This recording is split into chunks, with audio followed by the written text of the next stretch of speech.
Now, I want to make it absolutely plain. I understand there's been some slack captaining in these last few weeks, and the records have been going on for 2 hours. Yes. That won't be happening tonight. Good. Because I've got a party to go to. You've got a party to go to? It is the only So's party Charles. Small Yes. one, but...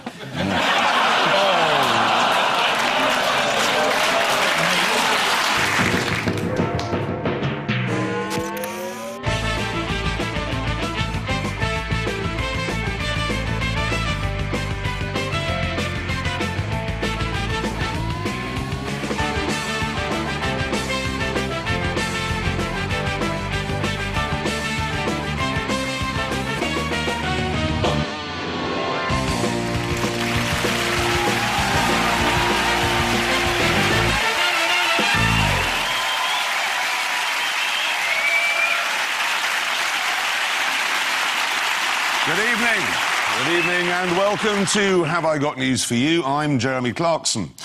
In the news this week, as dawn breaks, attempts by the police to stop an illegal rave are interrupted by the arrival of Prince Harry.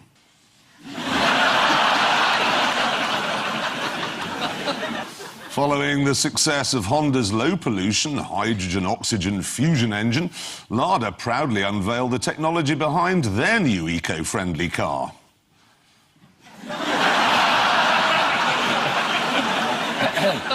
And at a primary school in Northumberland, Class 2B, here that Education Minister Ed Balls is making a surprise visit.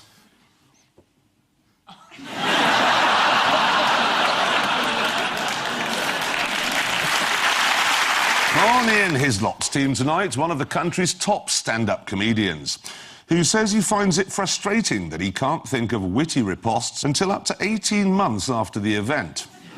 So tune in again in June 2010 to hear what he's got to say about that. Please welcome Ed Byrne.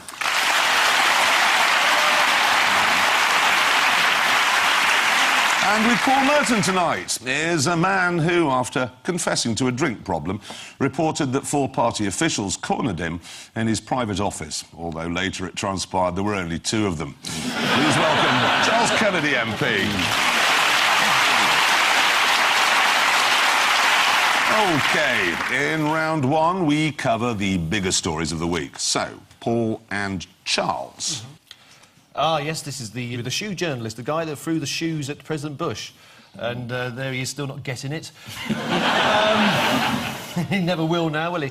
And I suppose, are these people protesting in favour of the guy that threw the shoes? I would imagine so, yes. Yeah, that obviously is correct. It is, of course, the incident of the suicide bomber. Yeah. We got the footage of the shoes. Of course we have the footage. Let's have a look at that. Yeah. Yes. شكرا جزيلا.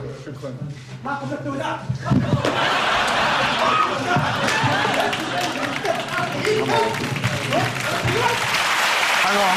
It's a round of applause. Hang on. Who'd like to see that again in slow motion? Here we go.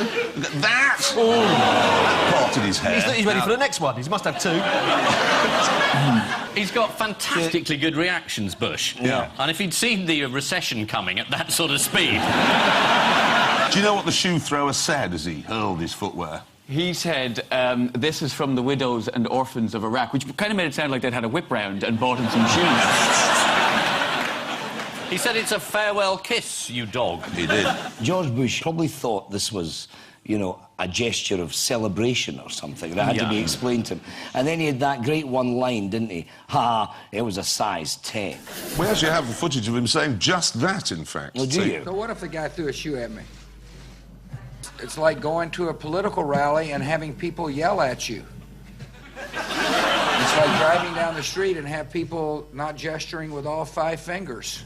If you want the facts, it's a size 10 shoe that he threw. It's that mastery of detail that got him to where he is today. I like his description of his everyday life, which involves walking along, people shouting at him, people hating him, people giving him the finger. It's all normal. Actually, it means he's unpopular, but he hasn't twigged this yet. Yeah. Did you see how slow the Secret Service were, though? They weren't even in the room. They were. They just... The guy could have unloaded Imelda Marcos's wardrobe at him before they did that. He just waving them away, and then that was it. But yeah, But it is quite encouraging, isn't it? I mean, he didn't throw a bomb at him. He threw a shoe, and that's progress. It is. If Lee Harvey Oswald had a couple of flip-flops, the world would have been a different place, wouldn't it? Ed's absolutely right about the Secret Service. I mean, thank God Obama won. But, I mean, the joke going around, wasn't it, was if McCain had won, the Secret Service were under orders, you know. The man's over 70, he's got a heart condition, most stressful job in the world. If anything happened to McCain, they had to immediately shoot Vice President Palin.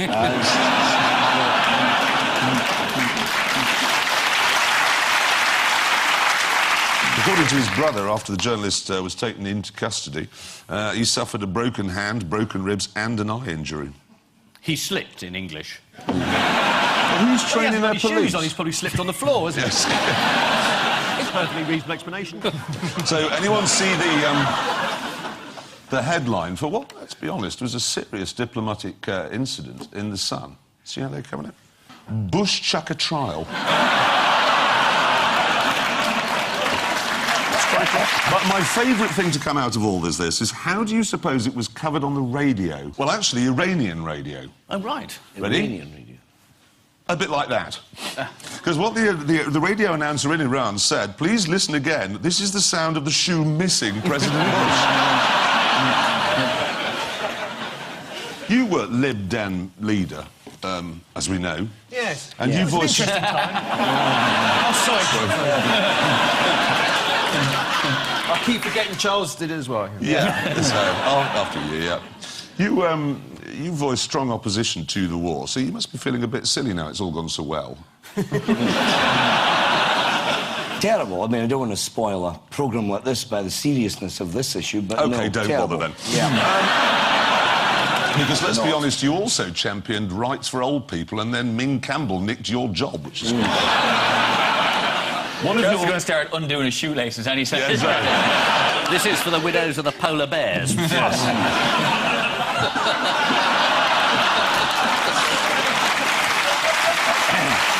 All my fault. I remember George Bush was on his state visit at the height of the Iraq War to Britain. He said, now, it's real good to meet you, he said, because you're the only guys we're meeting on this visit that disagree with our policy. Now, outside Buckingham Palace, there were thousands of people with that. Now, on the subject of protests, there was an eco-protest in the summer, OK? It was back in the news this week. It's the Home Office. They apologised for telling MPs that 70 police officers had been hurt during the protest at Kings North Power Station after it was revealed the injuries hadn't been caused by clashes with protesters. Now, the number of injuries incurred by the 1,500 policemen on duty, OK, and women, was actually 12. Can anyone describe any of those injuries? Bee stings. Yes. Oh, so close. Wasp stings. Some of these injuries are quite horrific, OK? One officer was stung on finger by possible wasp. They're the worst kind, they're neither one thing or the other. Then we've got another one who was injured sitting in car. I particularly enjoyed this one, OK? It's the worst injury, no question. Used leg to open car door and next day had pain in lower back. Boys in blue. It's not entirely clear that it was his own leg. Just used leg. And you've got what's he called? Norman Baker, the old Lib Dem man for Lewis. He says he's witnessed unnecessarily aggressive policing and tactics such as confiscating toilet rolls, board games and clown costumes. Bastards, I mean, just bastards. Well, clown costumes with those big shoes, they're quite serious weapons in Iraq, you know. Soft. Finally, would anybody like to see some footage of some politicians just having a punch-up? Yeah. It's the Mexican Parliament, this. Oh. Excellent. I hope the Speaker of the House of Commons isn't watching this. I hope he's involved. Is this their Prime Minister's question time? It's very hard to tell who's fighting who there. I think the fight was being conducted by proportional representation. That's why it didn't work. No. Anyway, this is the Iraqi journalist who showed that the shoe is mightier than the sword. According to some reports, George Bush threw the shoe back, but typically for an American response, it missed his attacker and took out 17 people at a wedding. Meanwhile, on a BBC World Service phone-in, a Taliban press spokesman complained that Western media portrays them unfairly, saying, "We've even stopped beheading people." As populist slogans go, that's their equivalent of "things can only get better." OK, Ian and Ed, here are yours. Wall Street. That's printing money. Oh, that's a terrific crook. He's a banker. Those are our banks. And how much money they gave to that man. Not that man. He gave money too, did he? He gave him, his charity did. He's still plugging E.T. at this stage. I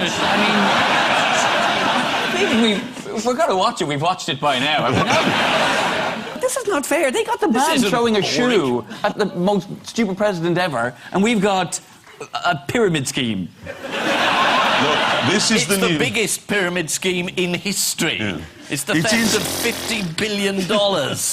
Actually, which is quite a lot. It's actually enough to buy the pyramids. It's interesting coincidence, that.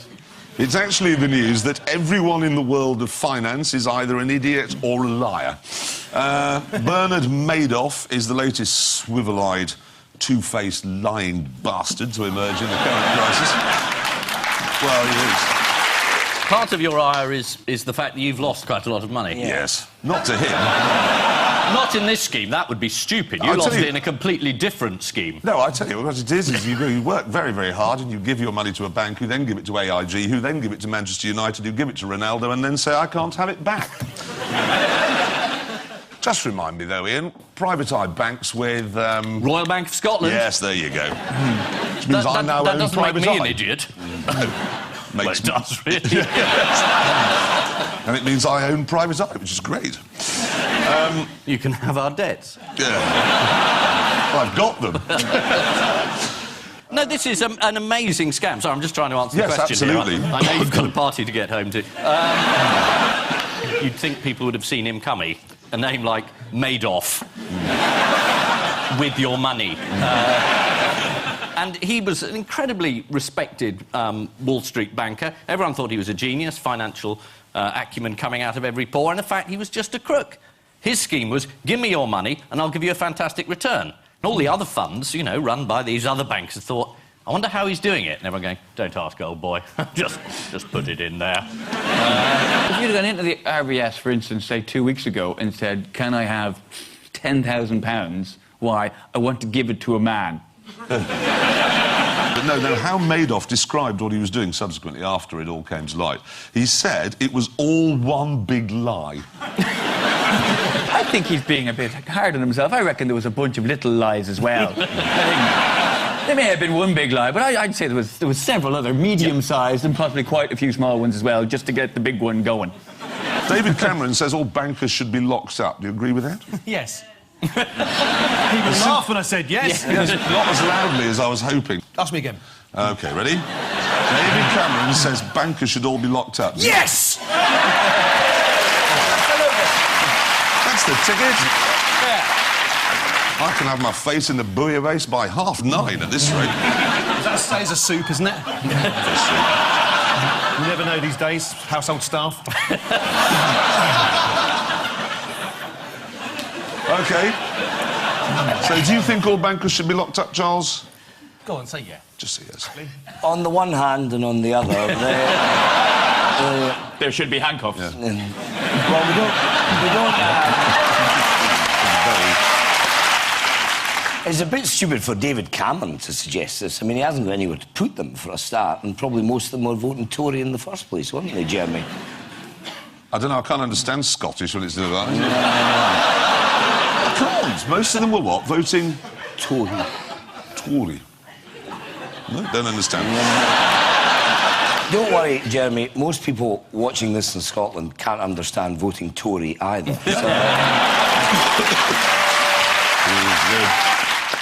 Yvette Cooper, who is something or other at the Treasury. You know every detail of some really dull car's internal structure. No, I don't. I think we're beginning to understand how you lost so much money. Yeah. not paying attention. Yeah. All right, then. She's Chief Secretary to the Treasury. There we are. It was vanity that meant I didn't know what it was. She was interviewed by Andrew Marr this week, OK? Now, does anyone know the phrase, liar, liar, your pants on fire? Because it is quite appropriate in the clip I'm about to show you. Well, I think we've never had a policy of targeting the pound. Our policy is to target inflation. And that, I think, has been the right one. It has paid off over the last 10 or 11 years. You will recall back previous attempts to target exchange rates, for example, through the exchange rate mechanism, that were not successful and caused all kinds of problems. Now, I'm going to offer a free point to anyone who can tell me what she was talking about. I don't know what you were talking... I know what was going on, though. I know what the fire was. What was it? That was pensioners burning sterling to keep warm. Staying with the financial brown trouser time, what's the US Federal Reserve's latest attempt to stop their economy sliding into a ditch? Most of the ideas have gone. There's one left, which is to print money, which is very successful in Weimar. Zimbabwe. Yes, it is. Quantitative easing, isn't it? That's what they call money. Printing money so that you buy Sounds a like a loaf new of bread Bond with a film. wheelbarrow. Yeah. Quantity of easing. Anyway, this is Bernard Madoff, the man behind the 50 billion predictable puns that I just that you just said, exactly. And he made off with people's money. The papers called it the world's biggest fraud. Well, second biggest if you count last week's Strictly Come Dancing. Now at last something that people can care about. Yeah. Doesn't care about bombers in the Middle East, but Strictly Come Dancing. Maybe that's what we should do. Maybe we should turn, you know, our wars into reality shows, and the audience should get a say by telephone votes as to what site we bomb next. When you say we don't mean the Irish, obviously. I meant... No, I clearly did not mean no. No. I meant we who live in this country, this great multicultural nation that you clearly do not approve of. Well, that's the Scots offended, the Irish. So, next stop, Wales, Jeremy, is it? I offended the Birmingham people, but we weren't recording at the time. Anyway, according... You just said it. I did do that, yeah. I might have just done. I said that out loud, didn't I? Yeah. One of the victims of the scam was Steven Spielberg, who recently directed the fourth Indiana Jones movie. So now it's his turn to be conned out of his cash thanks to misleading claims and overblown hype. And so to round two, the triumphant return of the picture spin quiz. Fingers on your buzzers, teams. Yes. This is somebody they've got a big tree which they've cut into thirds, and so you see the first bit on the ground floor and then the bedroom, and it's sticking out at the top of the roof. You're right, of course. You're absolutely right. This is the sitting room, which looks terrible. And then there's the bedroom, which is terrible. And there's the roof, which is terrible. What you can do after Christmas, you know, set fire to each of them, and that'll save on heating bills. And You won't have a house. no, but that doesn't matter. You don't want a house these days because it isn't worth anything anyway. So, You're better off living out in the streets. Is that your message to the British people? it's not done me any harm. No, so, Would you like to see a Blue Peter presenter? Yeah. Even on putting the repeat, finishing touches to the tree in the middle of Trafalgar Square? Yes, please. What is a Christmas tree without a star to top it off? Well, this one has been lighting trees on Trafalgar Square for the past 10 years. I think it's time to put it in its rightful place. Okay, here goes.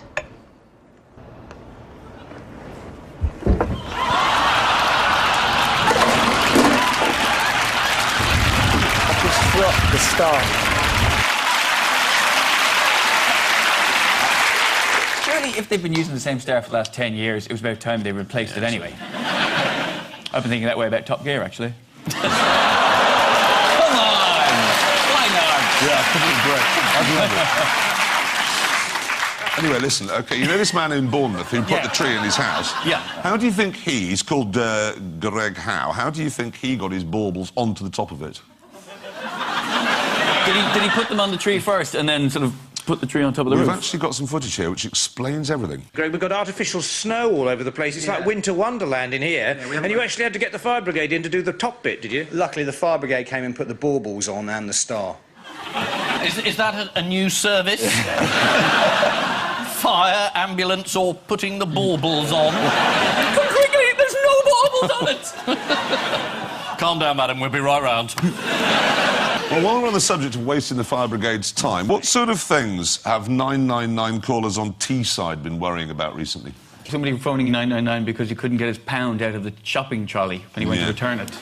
That's the sort of thing. They've got a mother who needed a prescription glasses for her son and requested an ambulance to go and get them. The man in a restaurant had found a hair in his food. And a particularly good one, a man with smelly feet who called for an ambulance as the odour was making him feel nauseous. Do you know what? I think they should set up a thing where we're allowed to have like a panel of volunteers who just will sit manning phones, and every time like the 999, you know, emergency services get a stupid call like that, they can just transfer them to us abusing them. It'd be a very good use of Jonathan Ross's 3 months.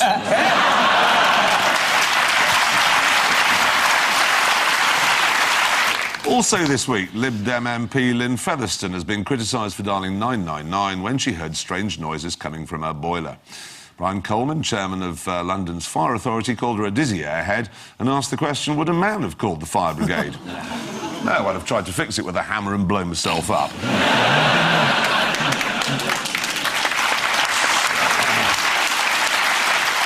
This is a very nice Lib Dem MP. I haven't actually brought this up, really. I just, for any reason, not specifically to attack Ms Featherstone, but actually, did you call her an old boiler? No. Or was this in the lead-up to you fancying Sarah Palin? You said there was only one attractive woman in politics, and you were sitting opposite Lynn Featherstone when you said it. And then you said it was Sarah Palin. I didn't say I said it was... I said it was the first attractive person who'd been involved in politics for a long time, forgetting I was on Question Time with a lot of politicians. How can you forget that you're on Question Time with a lot of politicians? Like, it's not slipped my mind once that I'm on Have I Got News for You. Fingers on buzzers, teams. Here's another one.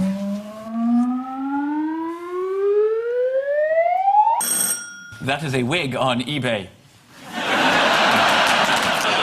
It's a man who wasn't a barrister, was caught in the courts, and he'd got a wig on eBay, put it on, and he was conducting cases.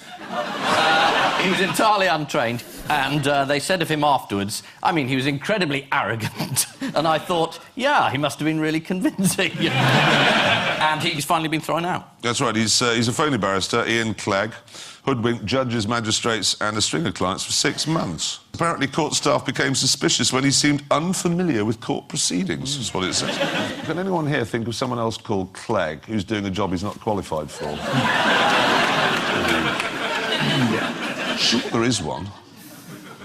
No, slip my mind. Anyway, there was a true story a number of years ago of a guy in Glasgow. There was a German motorist had to appear for a minor traffic offence, make a court appearance in Glasgow Sheriff Court. But he couldn't speak English. So the sheriff taking the case said, is there anybody by any chance this morning in the public gallery who can speak German, could come down and translate? And this wee punter puts his hand up and said, come down, sir. And he comes down, takes the oath, hands it back to the lawyer, and he said, would you just ask him to confirm his identity? What is your name? And the wee Glaswegian looks at him and he says, what is your name? And he got done 50 quid for contempt of court. And there was a big photo of him outside the city chamber with his thumbs up saying, I've always wanted to do something like that in my life. It was worth every penny.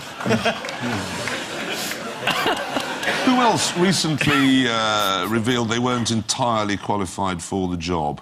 Oh, it's the pilot who wasn't qualified to land in Fog in Paris. That's exactly right. It's a bit of a worry that somebody isn't fully qualified to fly the plane in all conditions. So what emergency action did the pilot take? He said to the passengers, if you look out of the left window, you'll see a little dinghy in the sea. And that is where I'm speaking to you from. But, you know, when you're on a plane and they take you through the safety procedures, I mean, I suppose everybody's probably done jokes about this, but the thing that always gets me is the whistle. To attract attention. You're in a 747 plane that smashes into the sea, which nobody notices. And if you've then got the whistle, then they go, hang on, what was... I suppose if you were going through the air crashing and the air got through the whistle, it would actually be whistling as you went down, wouldn't it? Which would be a comfort then, because it'd save you doing it yourself. Is that the right answer? Yes. Good. This week, a pilot on a flight from Cardiff to Paris had to turn back because he was not qualified to land the plane in fog. It's amazing. They've got an airport in Cardiff. There's the Welsh. There's the Welsh. One more.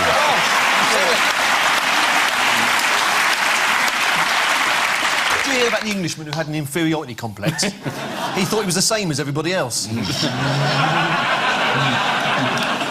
I know how those passengers feel. I flew the other day and heard a terrifying announcement. Ladies and gentlemen, we will shortly be landing in Manchester. Another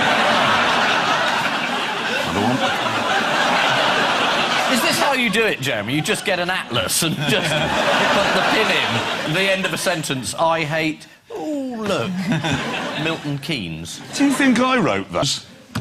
No, See, it's like when I read your column, I think, God, I wonder who did this.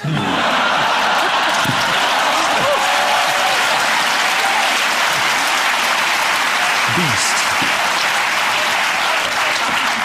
You have to understand that throwing a pen is very insulting in journalism circles. You're right. You know, Jeremy's thrown a pen at me because he has no use for it. No, there's blood. Oh, it's ink. Actually, Either that's a red down blood or in his he's lot's actually face. drawn blood. Oh, he's drawn blood. Yeah. I think you'll find it's ink. Is it Is it red? red A black pen? Yes, it's a red pen. It's what I use to correct Private Eye every week. Ian, please, be my guest.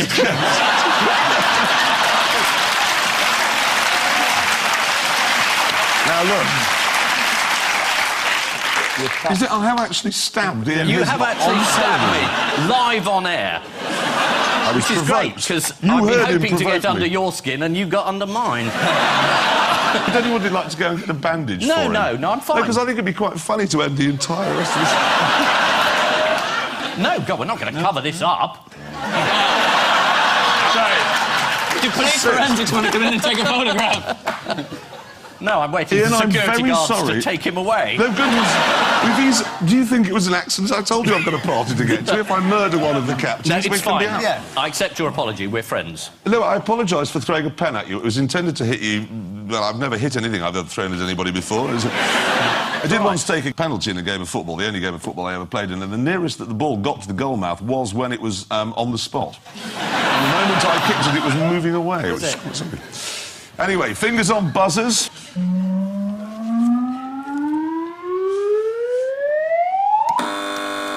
Yes. What do you mean, yes? I'm waiting for your answer. Oh, yes, I'm delighted that you have something to say. Oh, I see. Is David Bowie? It's David Bowie's face on a dog.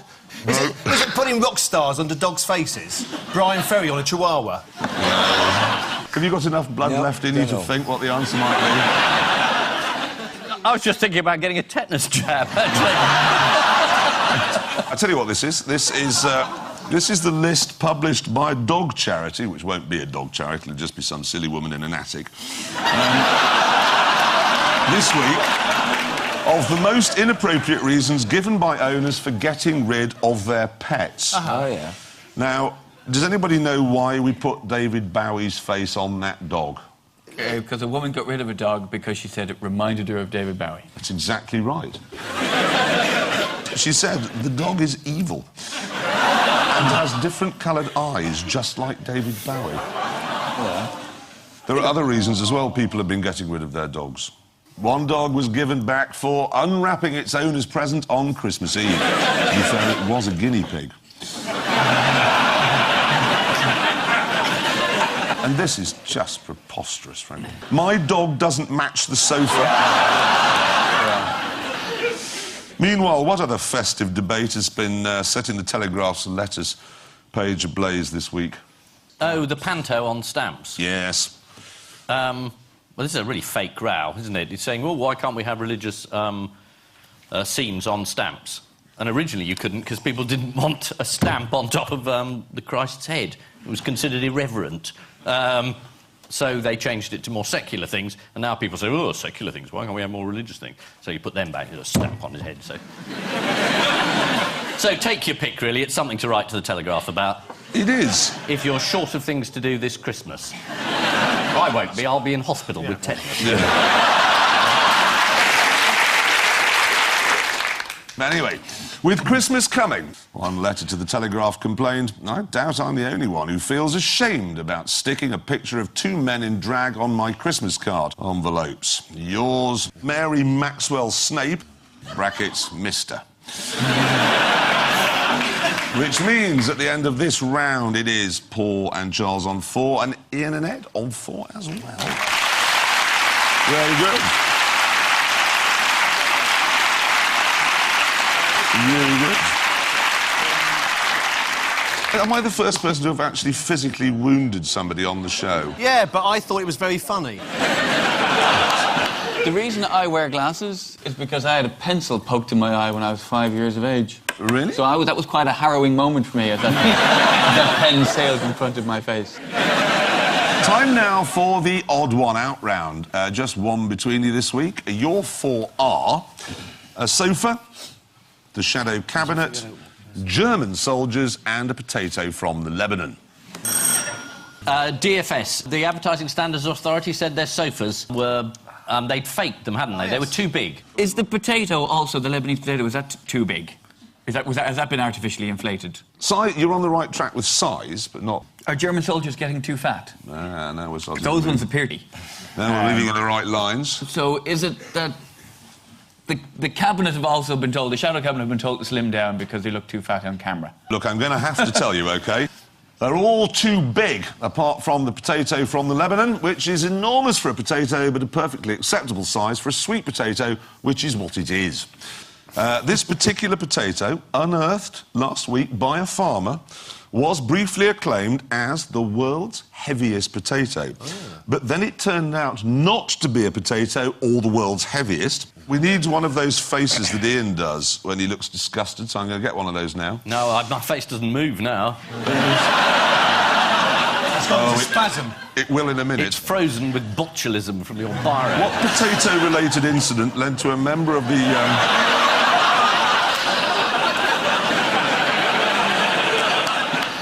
What potato-related incident led to a member of the clergy turning up at A&E recently?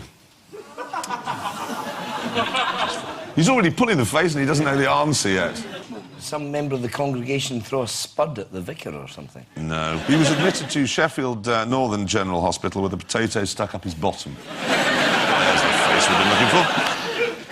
He told nurses he'd been hanging curtains naked in the kitchen when he fell backwards onto the kitchen table and onto a potato.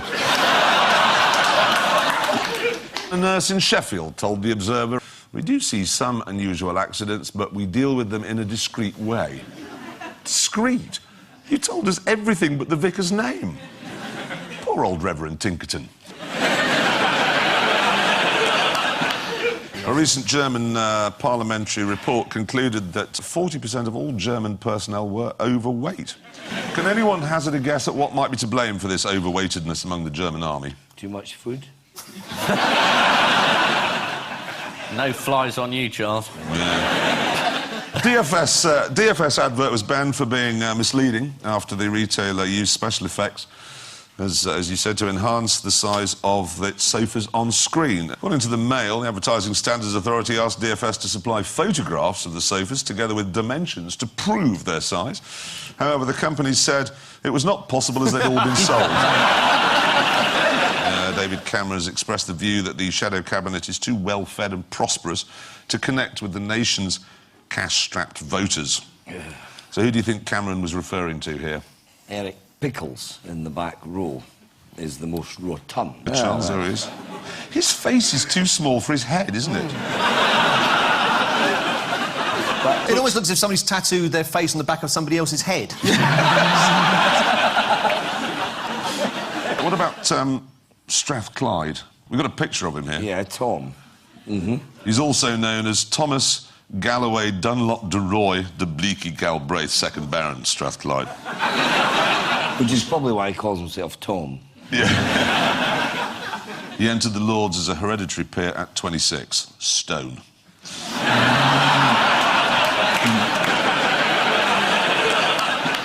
Time now for the Missing Words round, which this week features as its guest publication Gripping Stuff magazine, in which Network Rail's Adhesion Working Group discuss the best method to avoid train delays through falling leaves. I've actually got a copy here.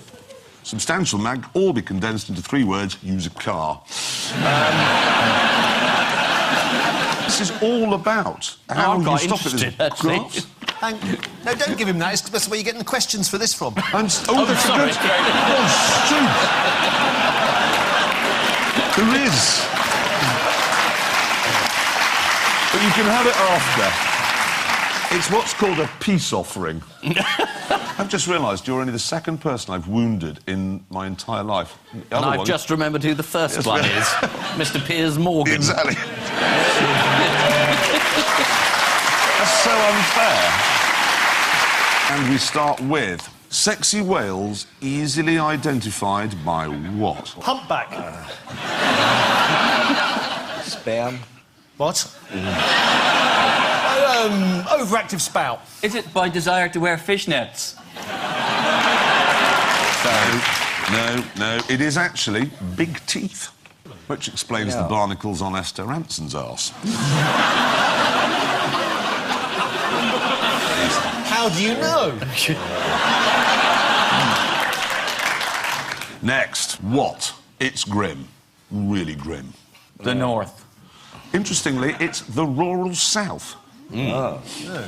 Well, that's great, Jeremy. I mean, that's super. You got the full house now.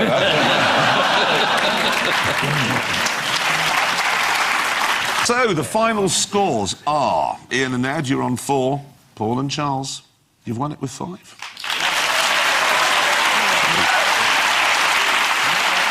On which note, we say thank you to our panellists, the soon-to-be late Ian Hislop and Ed Byrne, Paul Merton and Charles Kennedy. And I leave you with news that, after shrewdly investing for years, Alistair Darling spends all his savings on a luxury yacht.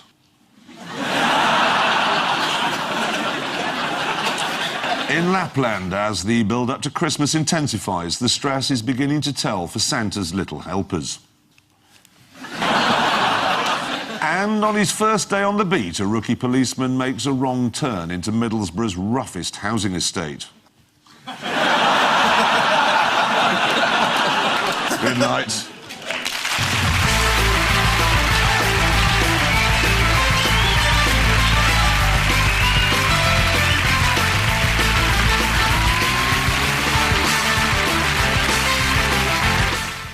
Simon Amstel is here on BBC Two with a classic Never Mind the Buzzcocks at 25 past midnight. But an action thriller before that from the creators of The Matrix. V for Vendetta is next.